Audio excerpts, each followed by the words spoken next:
नमस्कार दोस्तों, क्या डोनाल्ड ट्रंप अपनी इज्जत बचाने के लिए अमेरिका पर हमला या अपने ही देश के लोगों की बलि चढ़ा सकता है?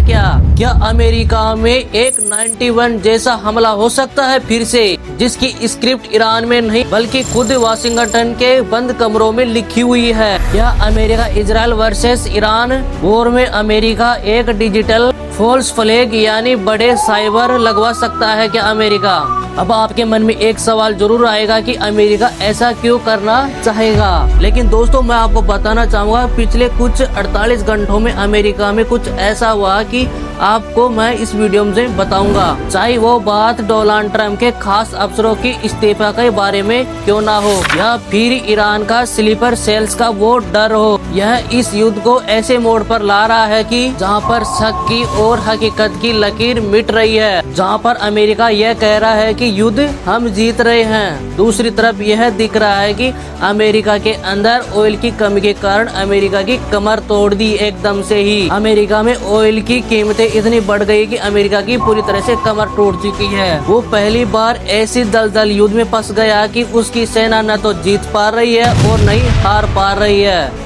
ईरान ने स्ट्रिक ऑफ हॉर्मोन्स वो बंद करके पूरी दुनिया का व्यापार बंद कर दिया है। गल्फ कंट्रीज वो भी अमेरिका से अब दूरियां बना रही है। अमेरिका अपनी एम्बेसीज गल्फ कंट्रीज से खाली कर रहा है। अमेरिका इकोनॉमिकल बहुत ज्यादा पैसा खर्च कर रहा है, इन्वेस्ट कर रहा है। उसका एंड का रिजल्ट उसकी सुपर पावर तक नहीं आ रहा है। दुनिया ये कह रही है कि ईरान अमेरिका से तो कदापि नहीं जीत पाएगा, लेकिन ईरान ने हार नहीं मान रहा। लेकिन ईरान अमेरिका से हारने को भी तैयार नहीं है। और ये युद्ध जितना लंबा चल रहा है उतना ही अमेरिका को बहुत बड़ा नुकसान हो रहा है इसी के साथ में, क्योंकि रूस से सैंक्शंस हटाने पड़ रहे हैं, उसे यूक्रेन से नजरें फेरनी पड़ रही है। दुनिया से कह रहा है कि आप रूस से तेल खरीद लो। डोनाल्ड ट्रंप खुद से युद्ध लड़वाकर इस युद्ध को महानिर्णायक युद्ध बनाने की तो नहीं सोच रहा है, क्योंकि अमेरिका वियतनाम से लेकर इराक तक झूठी अफवाह फैलाकर युद्ध शुरू करवा देता है। और जब नेशनल काउंटर टेररिज्म सेंटर के चीफ का इस्तीफा आया है, दुनिया ने देखा कि व्हाइट हाउस के अंदर ही अब बगावत शुरू हो चुकी है। दुनिया सोची थी कि 2-4 दिन युद्ध चलकर आगे चलकर ये 2-4 दिन के अंदर खत्म हो जाएगा, लेकिन ये युद्ध तो खत्म होने का नाम ही नहीं ले रहा है, आगे से आगे बढ़ता जा रहा है। ऐसा लग रहा है कि ये युद्ध अब लास्ट स्टेज पर बचा हुआ है। लास्ट स्टेज पर बचने के कारण अमेरिका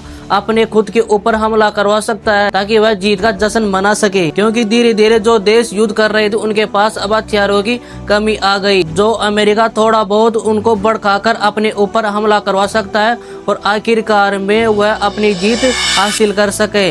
और जीत हासिल करने के बाद जीत कर वह जश्न मना सके और दुनिया को बता सके कि मैं कितना पावरफुल हूँ। दुनिया में सबसे नंबर 1 पावरफुल और शक्तिशाली वाला देश है तो अमेरिका ही है, और हमेशा ही अमेरिका रहेगा। ये बात पूरी दुनिया को दिखाना चाहता है डोनाल्ड ट्रंप। ट्रंप ने जब ईरान के ऊपर हमला किया था और हमला करने के बाद यह सोचा था कि ईरान के सबसे बड़े लीडर को अगर हम खत्म कर देंगे तो यह युद्ध खत्म हो जाएगा और उसके ऊपर हमारे से मिलने वाला व्यक्ति को ही राज कराएंगे, मिलने वाले व्यक्ति को ही लीडर बनाएंगे। जो मैं कहूँगा वो करने को तैयार रहेगा ईरान के अंदर, जैसे वेनेजुएला के साथ किया था। वेनेजुएला के ऊपर कब्जा कर लिया अमेरिका ने। अब डोनाल्ड ट्रंप ने सोचा कि सबसे ज्यादा व्यापार तेल का होता है, अगर मैं ईरान के अंदर ऑयल तेल के ऊपर ही कब्जा कर लूँ तो धीरे धीरे पूरे देशों के ऊपर राज करने लग जाऊंगा। तेल के बलबूते मैं सारे देशों को अपनी मुट्ठी के अंदर बंद कर लूंगा।